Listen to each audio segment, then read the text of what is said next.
Welcome to Hood Champion Boxing Sports. In boxing, you find a way to win or you find a way to lose. Terence Crawford is finding a way to win. I got some issues with some of the things he's doing, but at the end of the day, hey, look, Terence Crawford, he may be the smartest man in boxing right now, and showing these young guys, these seasoned vets, and the guys who have only 1 or 2 fights left in the game, showing them how to try to get their money while making history and legacy fights. Now, for those of you who wonder what I'm talking about, let me tell you this, right? Before I explain why I'm doing this video, I just want to say this. Crawford was called an opportunist in a comment on a video that I did. And it basically said Crawford sits around waiting for fighters to go out there and do the hard work, collect belts, and then Crawford comes sniffing around, and then he wants to make the fight and try to get the 4-for-1 deal or the 3-for-1 deal so he can become unified or undisputed.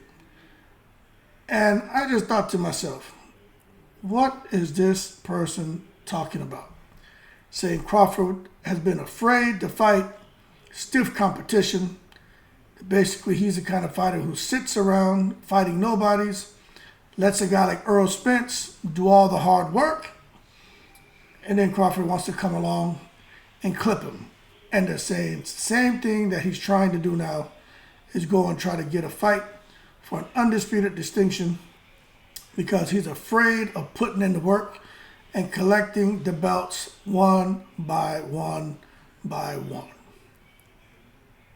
Now, to that I say, in the most respectful way, that I kindly request for the person who wrote that comment and for those who agree with him, that you'll hold your horses and stop taking it to the stupid.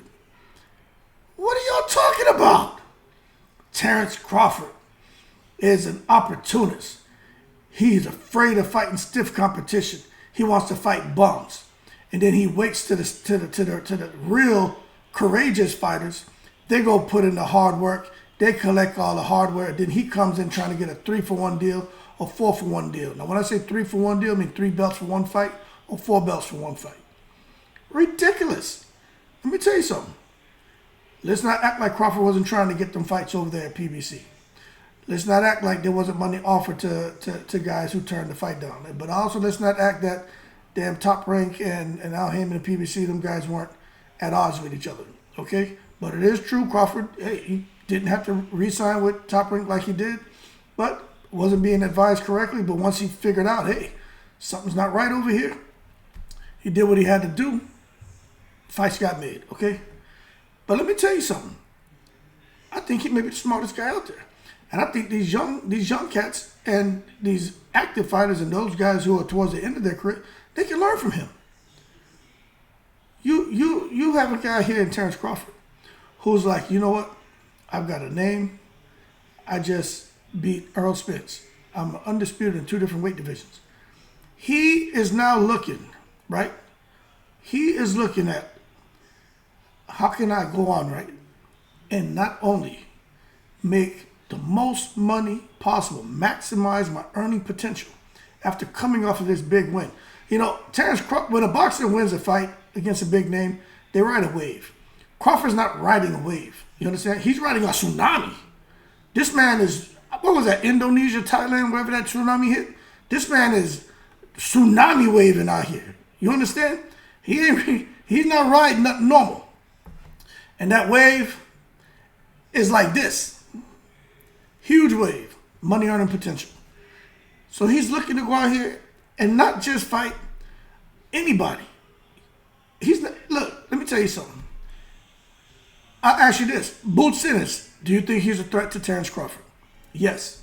Boots Ennis is a threat. He's got all the style-wise, he has all the potential in the world to create huge issues for Crawford, right? Okay. What does Boots Ennis bring to the table? Right? We're just having a conversation. I'm not saying you're wrong. I'm not saying I'm right. I'm just, what does he bring to the table? Okay? All right, right, nothing. Okay, except he's a mandatory, a young up and comer. If Crawford beats him, feather in his cap. Okay, him beating Boots Ennis, to me, carries the same weight as him beating Keith Thurman. All right, I think Keith Thurman carries a little more weight, but that's just me.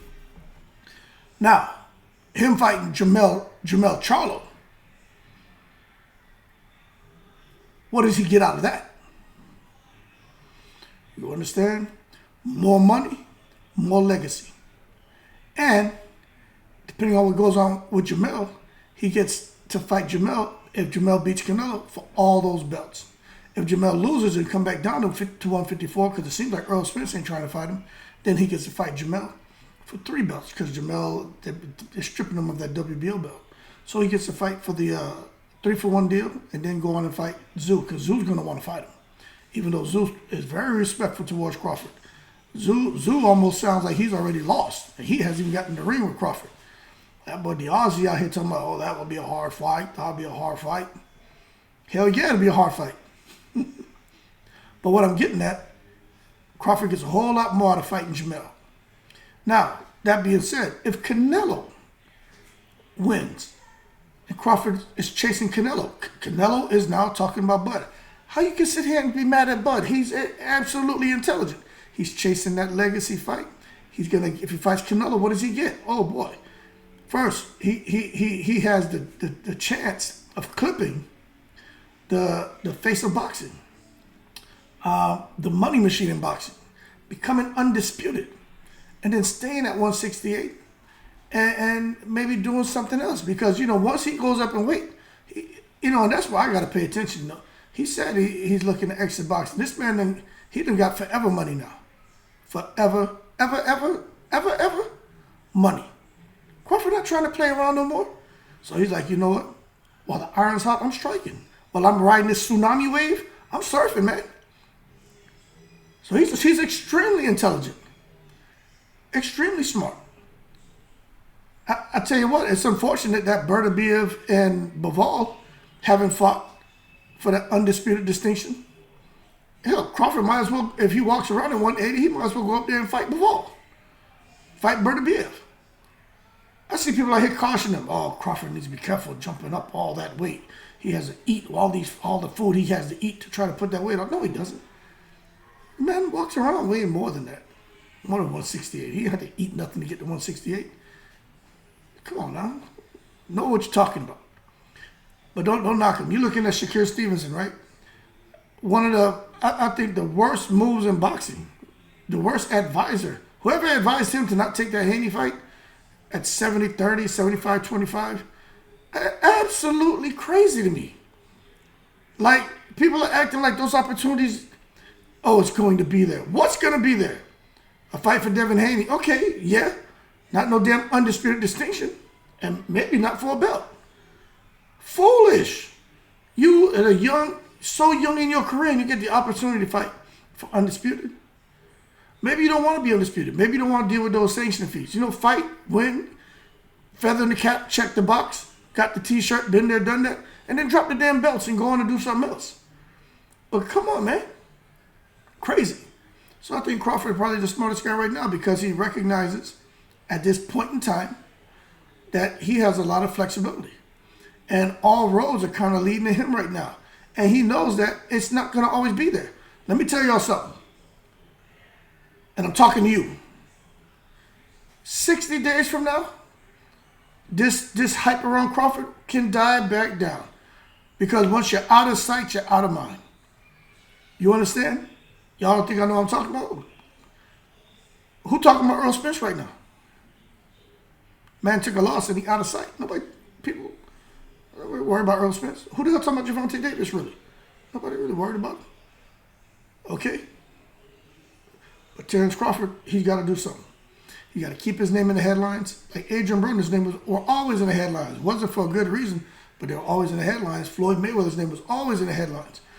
And for good and bad reason, but he was always in the headlines. You got to stay in the headlines. And Crawford, I think, is doing a good job of that. And he needs to keep coming out here and putting little tweets and saying little things and doing little interviews. That way he can continue to ride that tsunami wave, because I'm telling you that tsunami wave that he's riding, that can easily come back into something that a little wave you may create in the bathtub, man, from splashing in there with your rubber ducky. He can't go rubber ducky anymore. This man is tsunami. He can't go rubber ducky. Y'all need to understand what he's doing. He's extremely smart.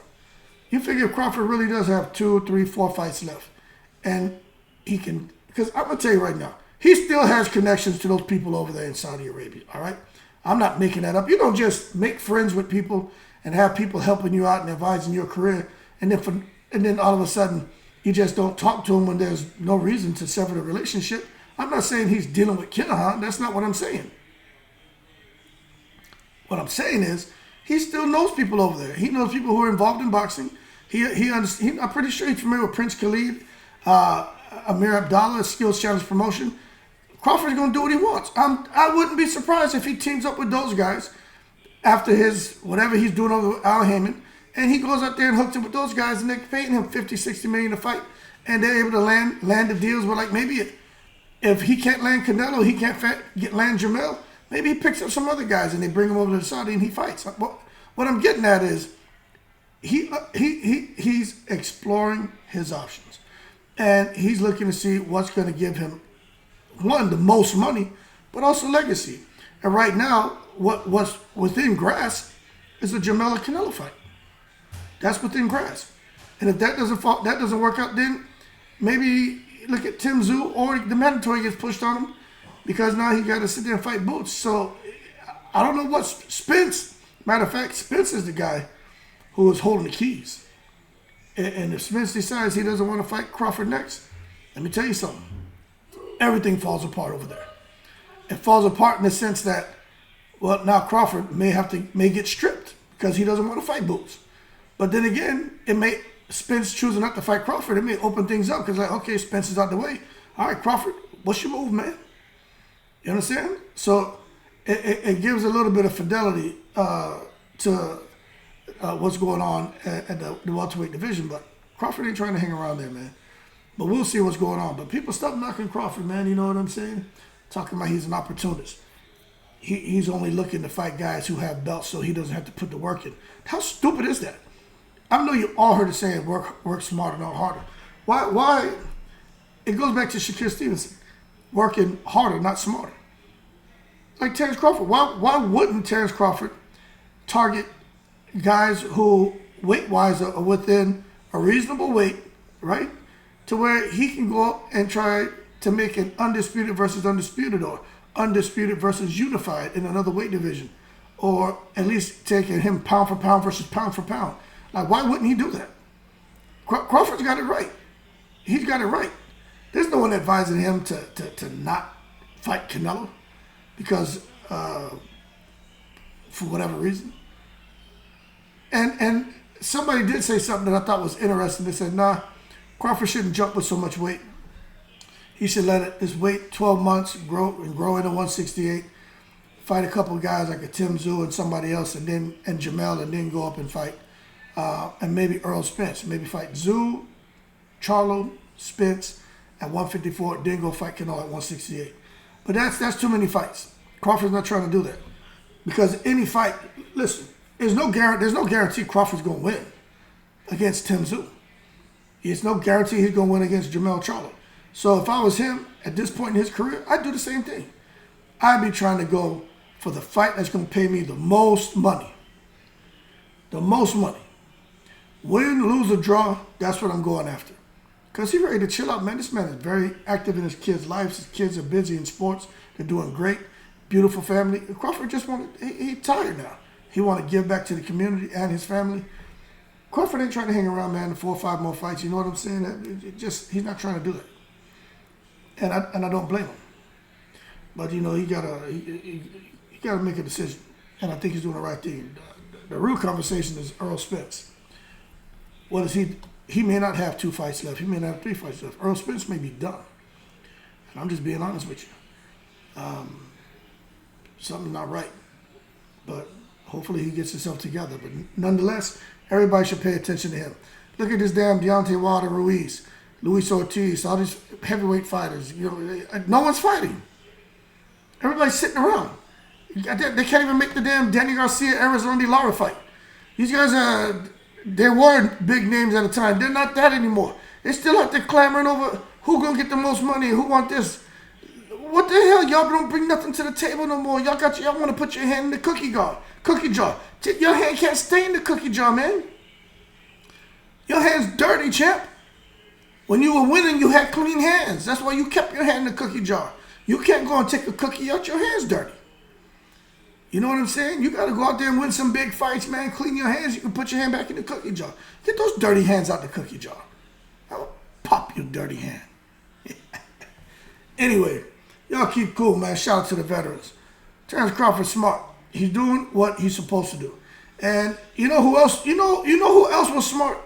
Nobody talks about him. I say it all the time. Austin Trout, man. Y'all remember Austin, no doubt, Trout? Where is he from? New Mexico or whatever? This man was out here fighting everybody. Win, lose, draw. He didn't care. But once he clipped Cotto, he was out of here. Trout was fighting the Chagos. He was fighting Canelo. He was fighting anybody. Trout would fight anybody. Snatch him his little 500,000 to 2 million across 5, 6, 8 fights, whatever it was. And then he ended up there doing some bare knuckle crap because he just couldn't get the fight. So there was some political crap. So he went and signed in and is still making money. Austin Trout is the true definition of someone who keeps moving up the ladder and not reversing in boxing financially. This man he keeps making money. People need to pay attention to Austin No Doubt Trout, and they need to stop hating on Terence Crawford and pay attention and learn from him. And I just think Devin Haney is smart. He knows the position he's in. And he's kind of riding his wave right now. Trying to pick the biggest fights, the biggest money potential fights, while also trying to cement legacy at the same time. He ain't taking the fights that's the biggest threat. I want to make sure I'm clear on that with Devin Haney. But he's looking at the money, the legacy. Crawford's looking money and legacy. But anything Crawford does is going to be a threat because he's just at that point and he hasn't earned the right to be like Canelo and fight a rider, fight any of these bozos out here that he wants to. Like Terence Crawford just can't come out here and fight Sebastian Fundora. Like, he just can't do that. You know what I'm saying? He just can't come out here and go fight him. Like, that's just something that can't happen. Crawford can't fight Blair the Flair Cobb. Nobody wants to see that. I do, because Blair Cobb, to me, is the best boxer out there. But what I'm getting at is Crawford just, I don't think he's going to be around long enough to get to the point to where he can just cherry pick opponents and make big money like Mayweather was able to do towards the end of his career. I just don't think Crawford will ever reach that status. But that being said, shout out to the veterans on 7 continents. Terence Crawford, to me, is probably the smartest man in boxing right now. Getting big dough and looking for big legacy. All in one shot and getting all those belts all in one shot. He should do it if he can. Y'all keep cool in the breeze.